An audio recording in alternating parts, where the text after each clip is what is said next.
Señor Jesús, te damos gracias por esta mañana tan bonita, luminosa. Gracias por tu luz. Gracias por las hermanas y hermanos que nos han precedido y que han sido testigos de tu amor, de tu salvación, de tu fuerza, de tu gloria, de tu Santo Espíritu. Que en esta charla, Señor, tú nos dirijas, que pongas tus palabras en mi boca y que abres también el corazón de mis hermanas y hermanos. Amén. Amén. Bueno, pues vamos a continuar contemplando y disfrutando de esta joya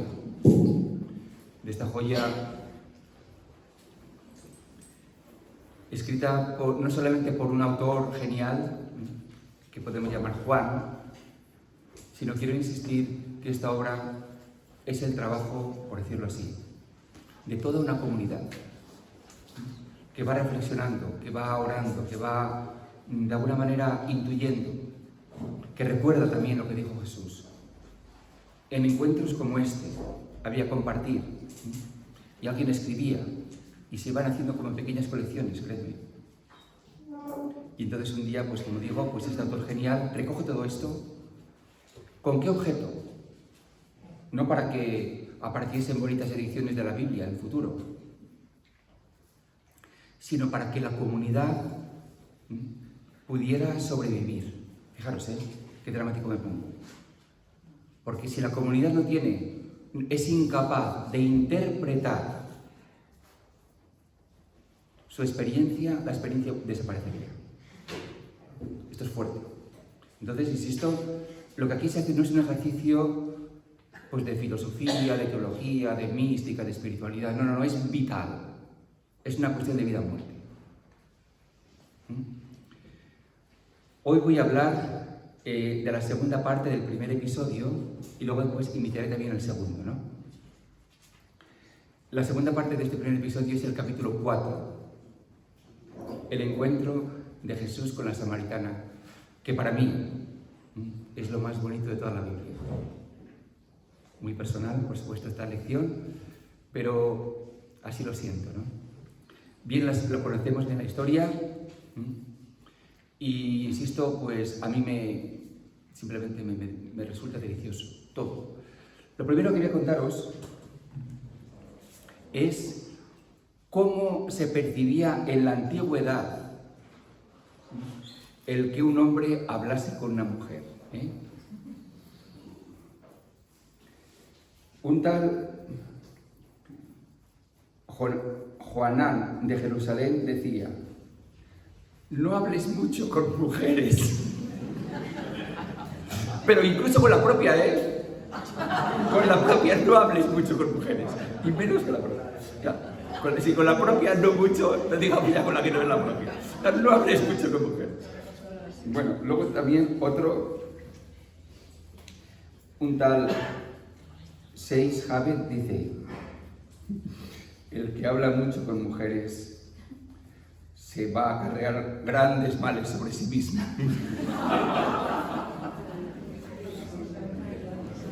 Y luego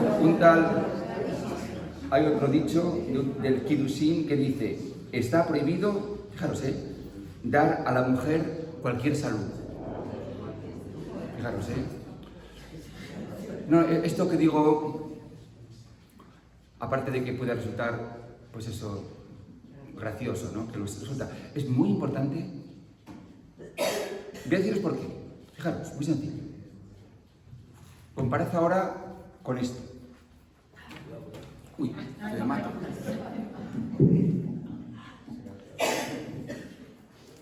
¿Cuál es la diferencia? ¿Veis la diferencia, no? Entre el blanco y este.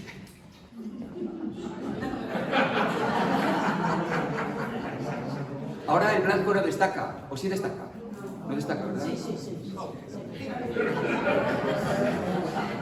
Es decir, que la conducta de Jesús de hablar con una mujer sería como cuando ella estaba aquí, que destaca un poquitín, pero muy poco. ¿Por qué? Porque el fondo es blanco. Es decir, hoy en día, que el trato es tan delicioso entre hombres y mujeres, y que podemos hablarnos, y que podemos respetarnos, y que podemos comunicarnos. Fondo blanco, pues que oye, que Jesús hable con una samaritana, pues no llama la atención. Pero si el fondo es negro, es decir, si hay avisos serios de gente respetable que dice, mira, no hables con mujeres, porque te vas a traer la desgracia sobre ti mismo. Entonces, sobre este fondo negro, el que Jesús inicie una conversación, con una mujer, y luego veremos qué tipo de mujer, ya lo sabemos, ¿no? Pero bueno, pues es realmente blanco sobre negro, no es blanco sobre blanco. ¿Me entendéis, verdad? Y es delicioso, insisto, pues porque Jesús toma la iniciativa. Y estos dos personajes, Nicodemo y la samaritana, que pertenecen ambos al primer episodio, y tienen que ver con lo mismo, ¿no? Con que Jesús trae la superación de la antigua religión. Bueno, pues realmente se complementan, porque Nicodemo representa el varón propio, decente, digno, una persona muy importante en Jerusalén, vive también en Jerusalén, o sea, una persona central, Nicodemo, pero aquí tenemos a una mujer que es lo opuesto. Es una mujer de dudosa reputación, y me viene un chiste que no voy a decir, pero luego lo cuento cuando tenemos la oportunidad, pero de dudosa reputación, que además vive en un país considerado como herético, ¿no? Samaria, no sé si conocéis un poco toda la historia, etc., ¿no?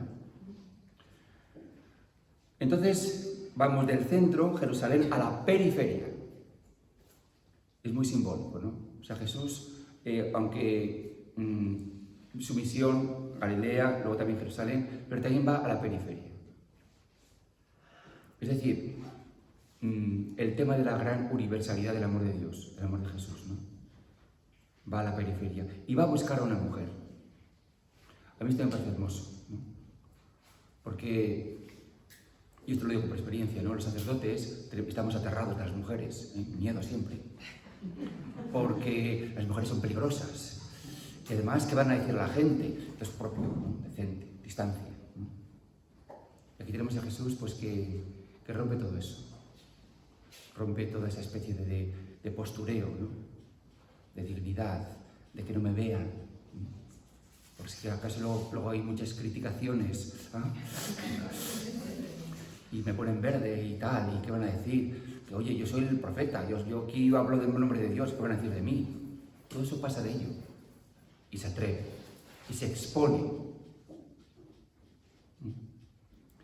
y empieza un poco a vacilar a la chica, que me des de beber, hombre, pero bueno, ¿tú quién te crees que eres? Tú no sabes que yo soy samaritana, pero bueno. Y entonces Jesús le dice esa frase tan preciosa, ¿no? Si conocieras el don de Dios. Esto es típico de Juan. El empezar a un nivel y luego Jesús habla a otro.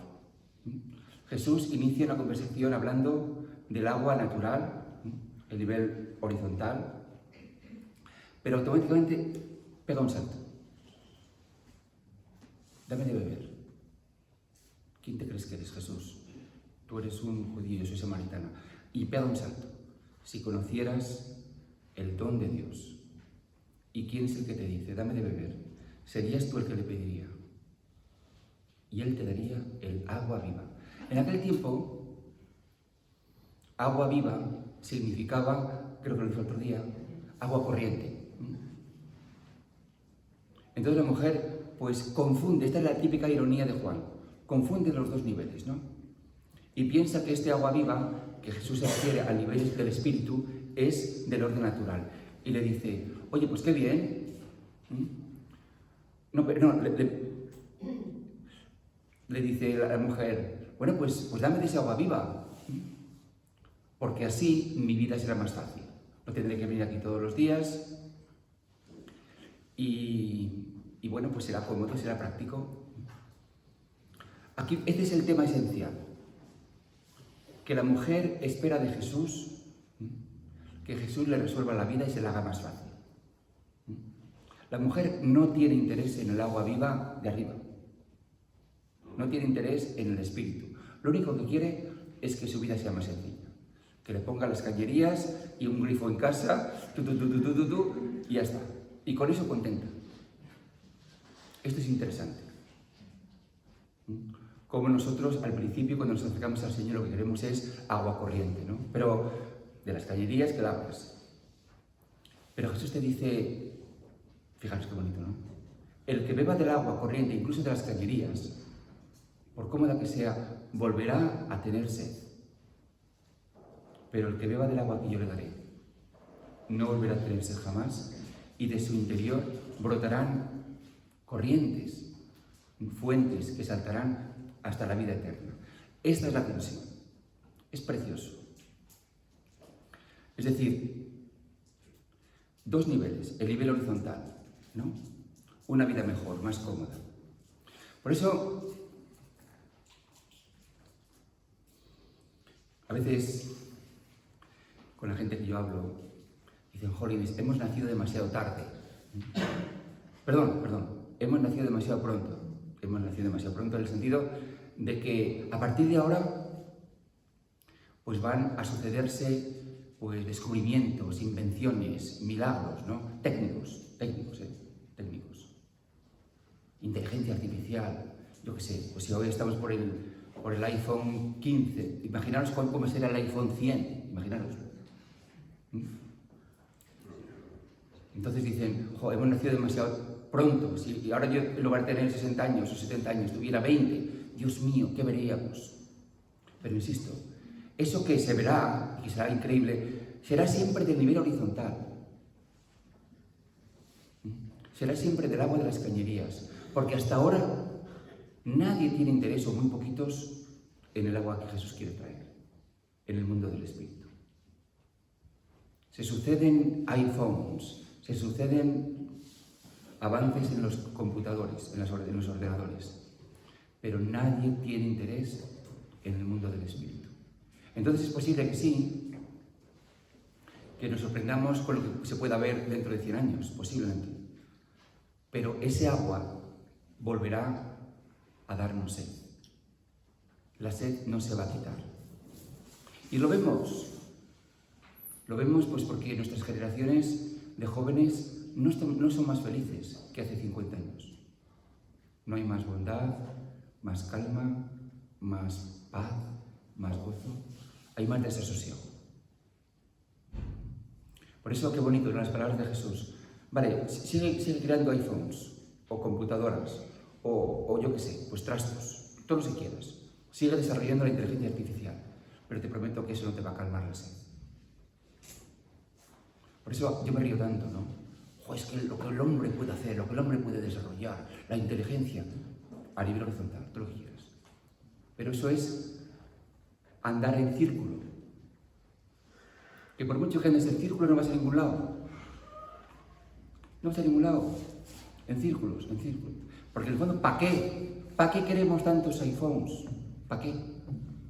¿A dónde te van a llevar? No, hombre, es que fíjate, con los iPhones, con el i100 la cámara va a ser la... ¿Y qué? No, es que además, yo qué sé, puedes controlar a 1000 personas. ¿Y para qué quieres controlar a 1000 personas? ¿A dónde te lleva? O sea, pensad en qué significa realmente el desarrollo, el progreso, que no va por los trastos y los cachivaches, de verdad que no. Por eso doy gracias al Señor por cada uno de vosotros que estáis aquí, porque no queremos vivir con más cachivaches y con más trastos. Queremos entrar en el mundo del Espíritu, en el agua viva, que es la única que nos va a dar, que va a calmar nuestra sed. Y por eso, mis queridas hermanas y hermanos, os invito a que seáis valientes y tengáis una palabra sabia para decir a la gente, decir, mira, esto está bien, pero no te engañes. Aunque tuvieras 50.000 iPhones y 200.000 computadores, y aunque la inteligencia artificial te la instalase aquí en la cabeza, eso no iba a calmar tu sed. Porque tú buscas algo diferente. Esa es la cuestión. Y eso es lo bonito. Que nuestra sed no es del horizontal, no es de inteligencia artificial, no, es sed de eternidad, del agua viva que nos trae el Señor Jesús. Y después sigue la conversación preciosa y deliciosa entre ellos, ¿no? Y entra ya en cuestiones, digamos, religiosas. Y aquí Jesús expresa de nuevo que Él trae la superación de la religión tradicional. Le dice a la mujer, ¿dónde hemos de adorar? ¿En el monte Garizim, en este, o en Jerusalén? Porque nosotros la adoramos aquí, pero vosotros diréis que en Jerusalén.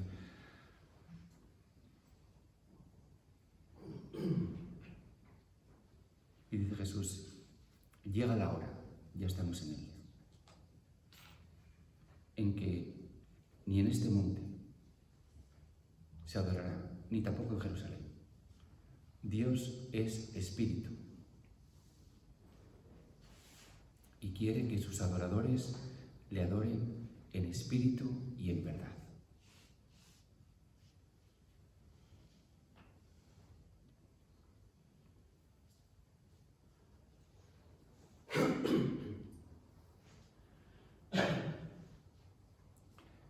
Llega la hora, ya estamos en ella.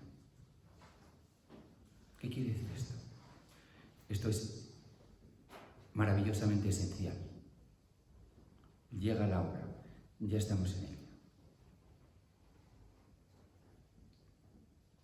San Juan tiene una doctrina, un mensaje especial de lo que se llama técnicamente, permitidme la palabrota, escatología.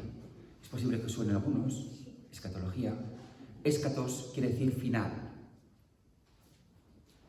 Logos, tratado. La escatología en la teología tradicional quiere decir el tratado de las postrimerías, muerte, juicio, infierno y gloria. Así se entendía antes, ¿no? Escatología se refiere a lo que va a pasar al final. Entonces, fijaros, esto es información, es catequesis, pero es bueno que lo sepáis, ¿vale? La escatología, es decir, el modo de concebir la historia, al principio de la Iglesia era el siguiente. Ahora estamos en un tiempo de espera, pero dentro de un tiempo, no sabemos cuándo, va a venir Jesús. Y entonces cuando venga Jesús, la segunda venida va a triunfar, los malos van a ser castigados y los elegidos vamos a ir a la gloria eterna, ¿no? Entonces, hemos de esperar a que llegue ese momento, ¿de acuerdo? Entonces es muy importante entender que hay una linealidad, hay un tiempo y que todavía no, que llegará un momento en que sí. O sea, imaginaros, San Juan es una inmensa superación a esta mentalidad tradicional, a esta escatología tradicional, a este modo de entender la historia. Por eso acabo de decir, llega la hora, ya está, no hay que esperar más. Llegó, está aquí ya. Pero alguno dirá, pero Juan, ¿pero qué cosa me estás diciendo, por favor? Pero si mira al emperador, mírale. Mira lo que hizo a nuestros hermanos. Mira cómo nos siguen persiguiendo. Mira, abre los ojos. Mira a tu alrededor. ¿No te das cuenta de que el mal está por todos los sitios? ¿Qué me estás diciendo de que ya está aquí la hora? Hombre, yo creo que llegará. Pero eso, dentro de un tiempo, cuando venga Jesús, empieza a dar caña, los malos a dónde tienen que ir y los buenos al cielo. Bueno, entonces sí, pero ¿qué me estás diciendo de que ya está aquí la hora? Yo me imagino que le dirían cosas de estas a pobre Juan. Y él responde con una objeción. Es que mi querida hermana y mi querido hermano, diría él, es que hay dos niveles. Hay como dos dimensiones, dos mundos. Y estos dos mundos ya coexisten. Es decir, existe el mundo horizontal, que como dirá también Juan, está regido por el príncipe de este mundo que es el maligno. Y él aceptaría, lo que dices lo conozco mejor que tú. No me sorprende ni me enseñas nada con lo que me estás diciendo. Mejor que tú lo conozco. Pero es que ya, ahora mismo ya, yo ya pertenezco no solo a este mundo horizontal, regido por el maligno, sino que ya pertenezco al mundo de arriba, que es como lo que sigue Juan, arriba y abajo. Fijaros qué designación tan simple, puramente localista. Arriba, el mundo del espíritu, abajo, el mundo regido por el maligno. Esto es muy fuerte. Nos está diciendo, no esperes, es que ya mismo, tú estás en el cielo. Hay una dimensión también, no hay que exagerar, que esto que estamos viviendo ya se va a completar, pero casi como una continuación, es decir, que si tú en tu corazón, lo que hemos vivido aquí esta mañana, ¿no? Si yo en mi corazón vivo el Señor Jesús, es que eso no puede destruir nadie. No hay muerte que destruya eso, no hay enfermedad, no hay cáncer. Eso es indestructible porque no pertenece a este mundo material, a este mundo horizontal, pertenece al mundo del espíritu y ahí va a seguir. Esto es una buena noticia impresionante, mis queridas hermanas y hermanos. Y es nuevo, En todo el Nuevo Testamento es precisamente Juan el que lo habla con más claridad. Llega ya la hora. Ya estamos en ella. Ya estamos en ella. En la cual, aunque vivamos y estemos sometidos, ¿no?, al príncipe de este mundo, a este mundo horizontal, pero que tu corazón no lo esté, que tu alma no lo esté. Por eso, la religión, la nueva religión, tiene que ser en espíritu, que es verdad, espíritu y verdad. Pensadlo bien, el ser humano, tú y yo, ya pertenecemos al mundo del espíritu. Es decir, no quiere decir que cuando te pongas a rezar sientas efluvios y te sientas feliz y No, es mucho más que eso. Es algo radical. Sientas o no sientas, estés rezando o no estés rezando. Es que tú llega ya la hora, ya estamos en ella, tú ya perteneces, eres ciudadano del Espíritu. Y dirás, pero bueno, es que no lo entiendo. ¿Y cómo tengo que vivir aquí en el mundo? ¿Qué pasa? ¿Que ya no tengo que trabajar? ¿Que ya no tengo que tener relaciones con la gente? Todo eso es cierto, tendrás que hacerlo, pero de una manera completamente distinta, como si no lo hicieras. Lo que dice San Pablo. El que trabaja como si no trabajase. El que vende como si no vendiese. El que es feliz como si no fuera feliz. El que llora como si no llorase. Todo es como si no. Es decir, sin tomártelo muy en serio. Sin tomártelo muy en serio. ¿Por qué? Dirá San Pablo. Porque la apariencia de este mundo pasa. Así tenemos que vivir. Oye, que es que tengo un cáncer. Bueno. Oye, es que me han echado de casa. Bueno. Oye, fíjate que lo que está pasando a mi hijo. Bueno. ¿Pero qué pasa? ¿No te importa nada? Pues no mucho, la verdad. Pues no mucho. Entonces, ¿qué te importa a ti? Si no te importa que tengas un cáncer. Pues claro que hay cosas que me importan, pero no un cáncer, la verdad. No me voy a preocupar yo por un cáncer a estas alturas. Bueno, pues vaya, qué tío, ¿no? No te entiendo, ni falta que hace.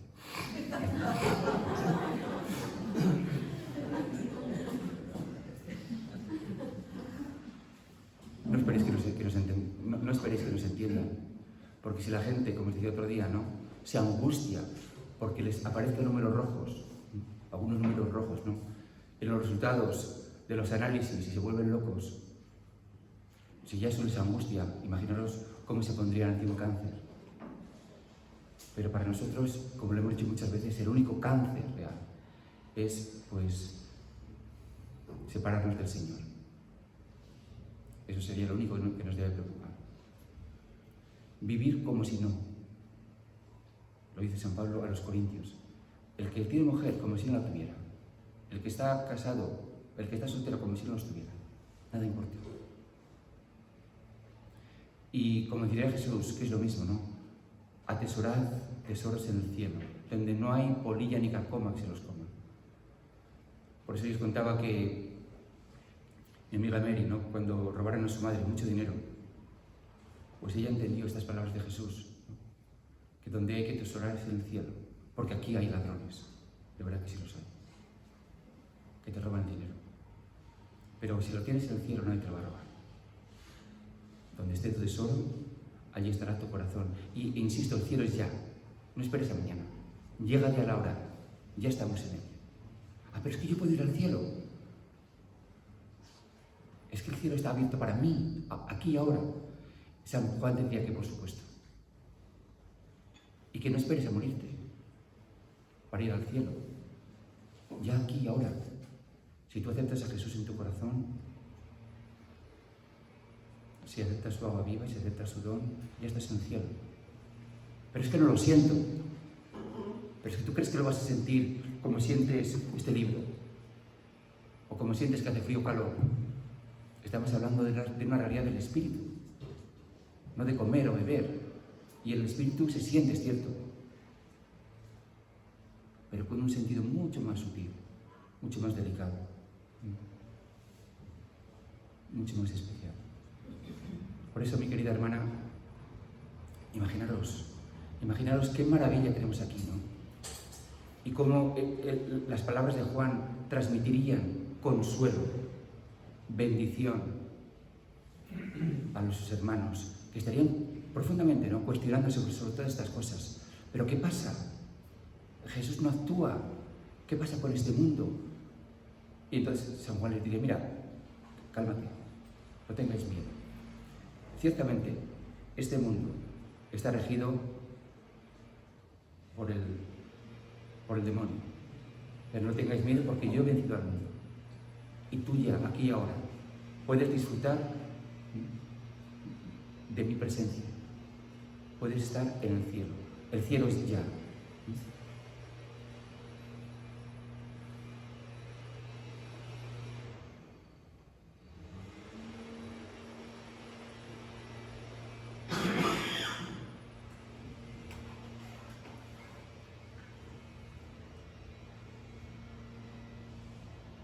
Yo le pido al Señor que estas palabras santas del Evangelio sean recibidas y aceptadas en lo profundo del ser. Que lo mismo que en su día animaron y confortaron a muchos hermanos y hermanas nuestras, que también nos conforten a nosotros. Amén. Quiero seguir porque hay muchas cosas de que hablar. El segundo episodio, hay 7, ¿no?, del libro de los himnos, consta de 2 signos. El segundo episodio consta de 2 signos y después de un interesantísimo diálogo. Estos 2 signos, insisto que los signos se denominan así porque significan algo, porque te dirigen a algo más que lo que aparentemente se ve. Estos 2 signos, primero es la curación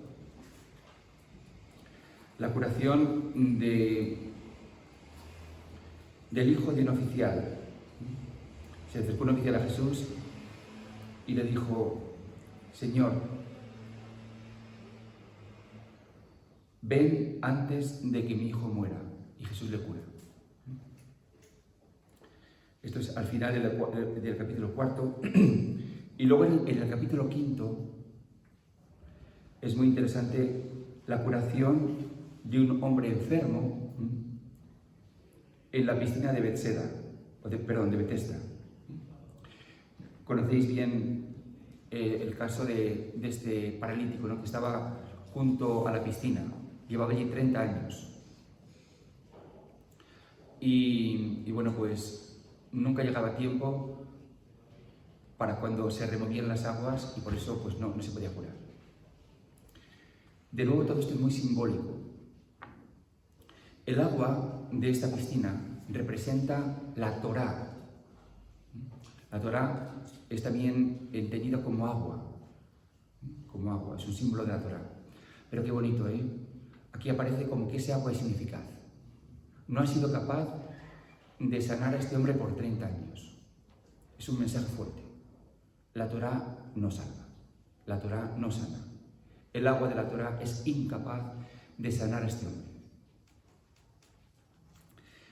Y aquí viene Jesús que le sana, pero le sana de dos cosas. Primero, de su falta de voluntad y luego de su enfermedad. Me voy a explicar. Aquí se nos presenta a Jesús con gran fuerza, con gran poder. No solamente cura, sino que además a este hombre se le puede decir que le faltaba cierta voluntad para ser curado. Hay mucha gente, ¿no? Que le falta esa voluntad incluso para ser feliz, para ser salvado, para ir a Dios, y está en un estado de apatía, de flojera, de inercia, de que me da igual, de pasotismo, ¿no? Por supuesto, para estas personas la ley, los preceptos, la moralidad, las buenas costumbres, los consejos son absolutamente inútiles. Por eso ha sido un testimonio entre todos nosotros, muchas veces, ¿no? Cómo el Señor ha venido a buscarnos cuando no teníamos ningún interés en Él. Cuando estábamos a nuestro rollo. Cuando pasábamos. Cuando no teníamos ni siquiera una voluntad de ir a Él. Ese es el caso de este hombre. Le faltaba la voluntad, la energía, el coraje para salvarse. Estaba en un estado de diría así, chicos, si es que, ¿qué vas a hacer? Yo no puedo. Yo quiero ir, pero luego ya hay muchos antes que mí. O sea, excusas. Lleno de excusas. Y Jesús le cura esto de esto. Por tanto, ¿pero qué pasó? ¿En qué día curó Jesús a este hombre? Dios mío, pero qué imprudencia, por Dios, en un sábado. Pero hombre, si tienes 7 días en sábado. Yo digo, pero hombre, Jesús, pero un poco de cabeza.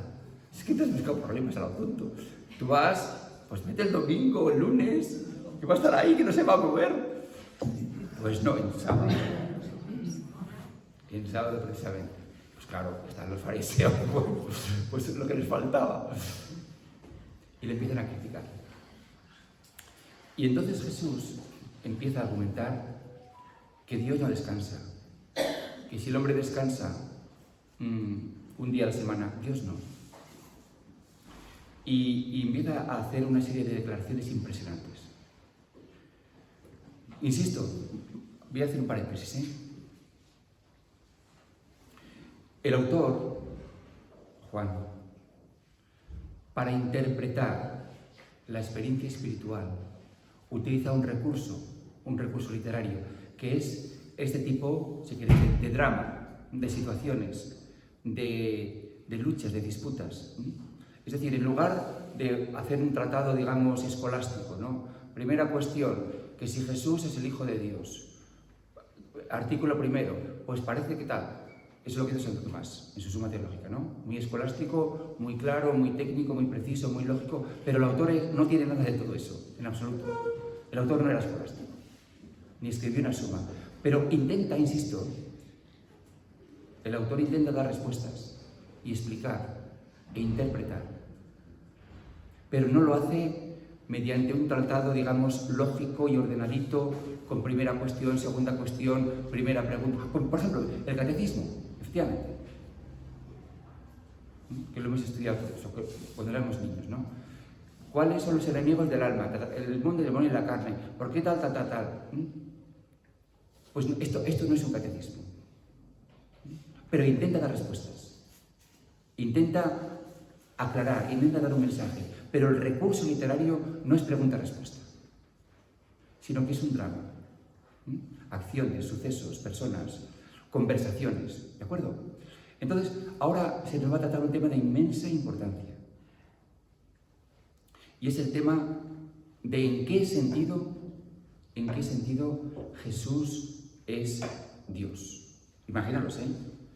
Vuelvo un poco a lo de ayer. Voy a poner un poco el contexto, ¿no? Por una parte, en Israel, y por otra parte, en el mundo helénico y en el mundo pagano, digámoslo así, ¿no? ¿Cómo se concibe la divinidad en Israel? Pues ya lo decía ayer, es monoteísmo. El Shema, escucha Israel, el Señor nuestro Dios es solamente uno. Amarás al Señor tu Dios, etc. Es cierto que existe una especial reverencia hacia, por ejemplo, Moisés y los ángeles. Eso es innegable. Pero de ninguna manera nunca llegan, en la literatura que conocemos, nunca llegan ni de lejos a la altura de ser adorados. La adoración es exclusiva de Dios. Respeto, cierta reverencia, insisto, a los ángeles, a algunos ángeles, y también a algunos profetas, ¿no? Eso es en el judaísmo, ¿de acuerdo?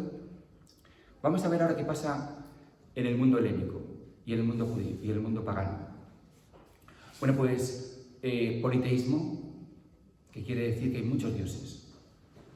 Este politeísmo era profundamente despreciado y rechazado por los judíos, pero los griegos no tenían problema en aceptar que hubiera varios dioses, que incluso, ¿no? Pues un hombre pues llegara a ser divinizado, ¿no? Lo que llamamos la apoteosis. O sea, son dos mundos completamente opuestos. E insisto, los judíos despreciaban y rechazaban la práctica politeísta de admitir muchos dioses, el famoso panteón, ¿no? Panteón de los dioses, que por cierto, estos dioses eran muy parecidos a los hombres, ¿eh? Entre ellos tenían sus luchas, se casaban, se enfadaban, muy parecidos insisto, a los hombres, ¿no? Y había también varios estratos, dioses de más nivel que otros, ¿no? Y esto, insisto, los judíos no lo pudieron aceptar. Pues imaginaros que en este contexto, ¿cómo se puede entender que Jesús es Dios? Y diréis, bueno, pero ¿qué falta hace o qué falta le podía hacer a la gente, a los cristianos, que Jesús fuese Dios? Con confesarle como que Jesús era un santo o el Mesías. Esto es interesante, bastaba. El Mesías no era concebido como Dios. Mesías significa, como sabéis, es una palabra hebrea, la palabra latina, la palabra griega es Cristo, es lo mismo, Mesías Cristo, y significa ungido. Es decir, una persona que ha sido especialmente, ¿no?, ungida por Dios, pero sigue siendo hombre, con una misión. La misión básicamente es la restauración de Israel. Bueno, pues basta con admitir que Jesús es Cristo, Jesucristo, Jesús es el Mesías, basta. Pues chicos, no les bastó. Esto es interesantísimo. No les bastó con decir que Jesús es Cristo. ¿Por qué no les bastó? ¿Por qué no les bastó? ¿Y por qué se metieron en tanta poción? Pues por lo que os decía ayer, porque sentían que ningún Mesías podría realizar en ellos la salvación que ellos estaban experimentando. Tela, ¿eh? Esto es hermoso. O sea, ningún Mesías, ningún Moisés, ningún santo, ningún hombre de Dios, ningún profeta, nadie que no fuese Dios hubiera sido capaz de realizar en ellos lo que ellos estaban viviendo. Por eso, aquí en el capítulo 5, la comunidad cristiana otorga a Jesús dos facultades que solo pertenecen a Dios. La facultad de vivificador, de dar vida, y la facultad de juzgar. Eran dos facultades exclusivas de la divinidad. Y entonces dice Jesús que como el Padre da la vida, yo también doy la vida. Esto es completamente nuevo. ¿Y qué es, atención, qué es Jesús dando la vida? Quiere decir que Jesús es capaz de dar el Espíritu Santo. Cosa que nadie nunca fue capaz de dar. Y esto es el testimonio de Juan. Yo bautizo con agua, pero viene uno detrás de mí más fuerte que yo, que bautizará con el Espíritu Santo. O sea, Jesús es capaz de vivificar y de juzgar. Y diréis, qué miedo, lo del juicio no me gusta, lo de la vida sin persona de juzgar, no me gusta tanto. ¿Qué quiere decir? ¿Qué quiere decir que Jesús es juez? ¿Qué quiere decir que Jesús juzga?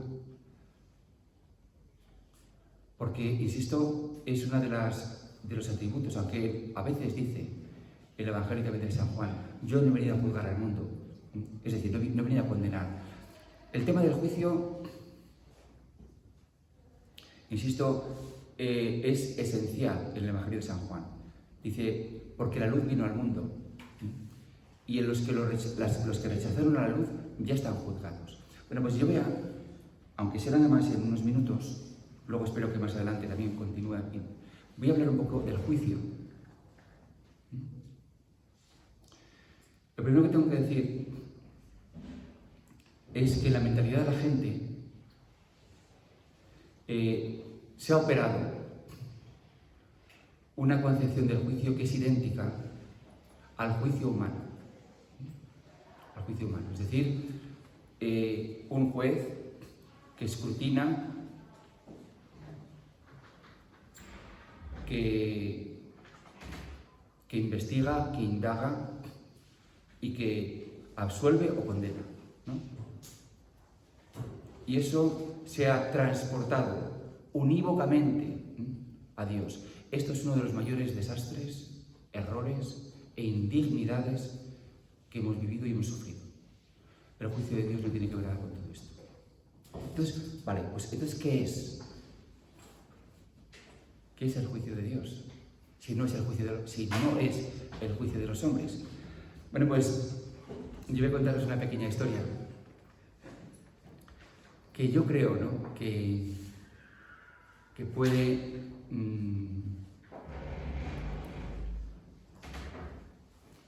¿te sientas? Una pequeña historia, digo, que puede no sé, darnos algunas claves para entenderlo, ¿no? Y ocurrió este verano, que por si no lo sabíais, mi hermano se ha comprado una casita, no muy lejos de aquí, en un pueblo de la provincia de Lugo que se llama Mondoñedo. Y es una casita, pero, pues imaginaros, había estado cerrada mucho tiempo, estaba muy sucia. Y aparte, pues tiene un garaje, y donde antes los dueños tenían sus fiestas y sus comidas y tal. Bueno, pues nosotros pues empezamos a limpiar y ordenar como pudimos. Pero a la semana, pues vino mi hermanita Rosalía. Y con mi hermanita Rosalía vino el juicio. Porque ella llegó allí, pero no dijo nada, ¿eh? Esto es lo que quiero decir. No empezó riéndose de nosotros, ni poniéndonos verdes. ¡Ay, cómo soy los hombres, Dios mío! No dijo nada, pero se puso a limpiar como una loca. Pero hija, ¿cómo vienes aquí a descansar? Pero bueno, ¿cómo te pones aquí a limpiar como una loca? Y me dice, ¿tú ves que yo estoy triste? ¿Que yo estoy enfadada? ¿No me ves contenta? Sí, pues déjame. Y él ya pues empezó a limpiar, a ordenar. Ese es el juicio. Y eso nos animó a todos, a mi hermana y a mí, ¿no? Y la seguíamos. Y créeme que mi hermano cambió a raíz de eso, ¿eh? Se me volvió mucho más ordenado. Y pues eso, limpiábamos y ordenábamos. Dije, pues este es el juicio de Dios. Mi hermana que viene aquí sin decir nada y se pone como loca a limpiar por cariño. Porque mi hermana no soportaba, por supuesto, la suciedad ni el desorden. Esa es la luz. Que no soporta el desorden, ni la suciedad, ni el polvo, ni las cosas sucias. Pues el Señor tampoco soporta eso. Pero no dice nada, actúa. Y tú le ves a Jesús actuando en ti y dices, oye, pues mira, pues Me has convencido. Me voy a poner también yo a limpiar. Y poner los dos como locos a limpiar. Ese es el juicio. Esa inmensa bondad de Dios que entra en tu corazón y se pone a limpiar. Porque no le gusta a Jesús el desorden y la suciedad. Pero ni una palabra de recriminación, ni una palabra de acusación, ni una palabra que te haga sentir indigno, sencillamente en silencio actuar. Y esto lo hemos experimentado. Hemos experimentado este juicio. Hemos experimentado cómo el Señor pues, nos ha cambiado sin decir nada. Y tú dices, pues chico, pues yo también te voy a ayudar. ¿Qué voy a hacer si no? No vas a estar mirando como un tonto. Y te pones también tú a limpiar. Ese es el juicio. Claro, todo en libertad, ¿eh? Porque también podíamos nosotros decir, mira esta tonta, llévate. O bueno, que limpie. Nosotros tú y yo a beber cerveza, venga. Claro, todo en libertad. O sea, el Señor no te va a violentar. Y es posible que haya, imagínanos, ¿no? Que haya niveles de oscuridad espiritual, ¿no? Es posible que haya niveles de oscuridad espiritual que dices, tú aquí no entras, Jesús. Que yo quiero entrar, que no. Que esto está demasiado desastroso y no quiero que entre nadie. No quiero luz, no quiero rosalías, no quiero que nadie entre aquí. Déjame en paz con mi suciedad y con mi basura. Eso también es posible. Es posible. Por eso es posible rechazar a Jesús, claro. Y hay casos, ¿no? Como sabéis, de personas que no quieren que les toquen, que no quieren que les cambien las casas, que no quieren que entre nadie. Déjame en paz, déjame en paz. No me agobies, déjame en paz. Bueno, pues vale.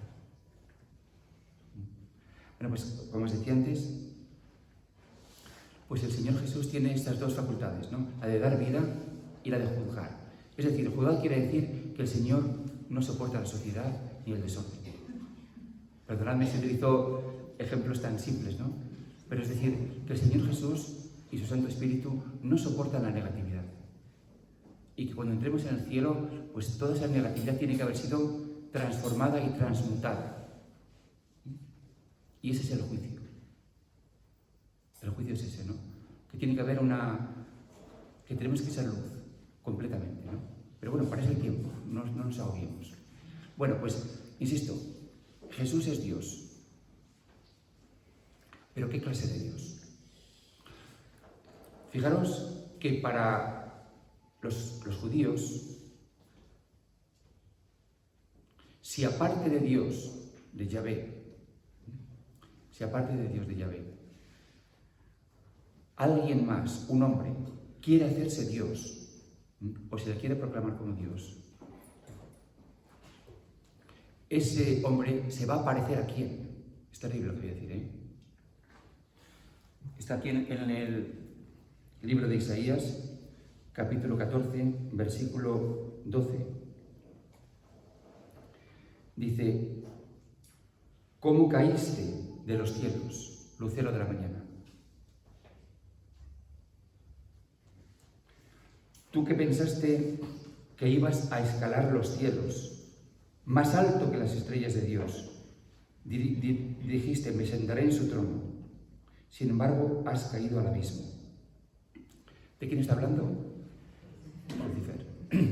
Es decir, en el Antiguo Testamento para los judíos, todo aquel que quiere ser como Dios es como el demonio. Porque el demonio, siendo criatura, quiere ser como Dios o más, y entonces es sumergido hasta el abismo. O sea, imaginaros cómo sonaría en los oídos de los judíos el decir que Jesús es Dios, pues otro demonio más, como el demonio. Esto es lo que sonaría en los oídos de los judíos. En los oídos de los griegos, ellos tenían lo que llamaban el Deuteros Theos, es decir, el segundo Dios. ¿Quién es este segundo Dios? Muy sencillo. El gran Dios, por decirlo así, pues como que no se va a manchar haciendo cosas. Y para que se crease el mundo, se lo va a encargar a un Dios secundario, el segundo Dios. que también se llamaba el demiurgo, ¿no? Y el demiurgo es el que lo va a hacer las cosas. Es por tanto un segundo Dios. Que además, atención, este segundo Dios también va a su rollo, tiene su autonomía y como que a veces también celoso del primer Dios. Insisto, esto a lo mejor les puede parecer un poco tonto. Dirás, ¿qué tiene que ver esto conmigo? Pero bueno, es el contexto en el que se escribe esto. Entonces, el autor aquí va a decir que Jesús es Dios, pero no tiene nada que ver ni con Satanás, ni con el Deuteros Theos, ni con el segundo Dios. ¿Por qué? Y dice, es precioso, por la inmensa obediencia, la inmensa devoción, el inmenso amor que Jesús, que el Hijo tiene al Padre.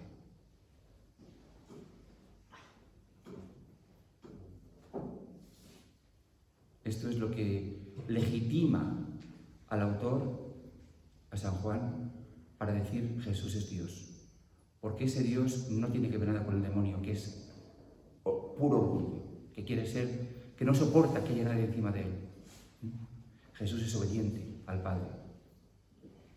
El demonio odia a Dios, Jesús ama al Padre. Por otra parte, el Deuteros Theos de los griegos es independiente y goza de su autonomía, pero Jesús no tiene ninguna autonomía. Todo lo que hago es lo que el Padre me dice. Esta es la diferencia. Que entre el Padre y Jesús, entre el Padre y el Hijo, existe esa profunda comunión, que no existía ni mucho menos en los griegos, en los dioses griegos. No digamos, por decir, tiene con el demonio. Y solamente así, y solamente desde aquí, se puede entender que Jesús es Dios. Algo nuevo. Por supuesto, insisto, el autor de este Evangelio no es un teólogo. No es un teólogo en el sentido de una mentalidad lógica, conceptual, muy precisa y que nos da unos conceptos clarísimos, que se minimizan las contradicciones. No. Él lo que intenta, insisto, es dar una interpretación a la comunidad de lo que ellos están viviendo. Él tiene que transmitir que Jesús no es un simple Mesías y que es Dios. ¿Pero en qué sentido es Dios? Y encuentra este modo. Es Dios en total sumisión, en total obediencia, en total amor, y que hace siempre a la voluntad del Padre. Aún no se ha llegado, atención, a lo que en el siglo V, en el Concilio de Calcedonia, donde se declara el homoousios, es el Concilio de Nicea. En el Concilio de Nicea, en el 325, se declara que el Padre y el Hijo son de la misma sustancia. Homoousios. Estamos lejos de ello, O sea, el autor de este Evangelio entiende, atención, que el Hijo está subordinado al Padre, es inferior al Padre. Hay un texto que dice, porque el Padre es más que yo. Pero es a donde puedo llegar, que no es poco, O sea, quiero con esto también deciros que hay una evolución interesantísima en los conceptos, en la interpretación, que hay vida, que hay un continuo esfuerzo, ¿no?, por hacer sentido de la experiencia. Atención, es siempre la misma lógica: experiencia, interpretación, experiencia, interpretación, ¿no? Y de una manera dialéctica. Entonces, cuando la gente... ¿Por qué decimos que esto está inspirado? No es que tenga aquí, no es que alguien haya venido a poner el sello, es decir, inspirado por el Espíritu Santo. No, no es así. Es que la gente, la comunidad cristiana, cuando lo leyeron, decían, eso es, exacto, eso es. Eso es lo que sentimos. Esto es lo que da sentido a nuestra fe. Nos sentimos identificados con esto. Porque, creedme, había otros evangelios, lo que llamamos evangelios apócrifos, ¿verdad? Que están por ahí. Y que también, pues hablan de Dios, hablan de Jesús.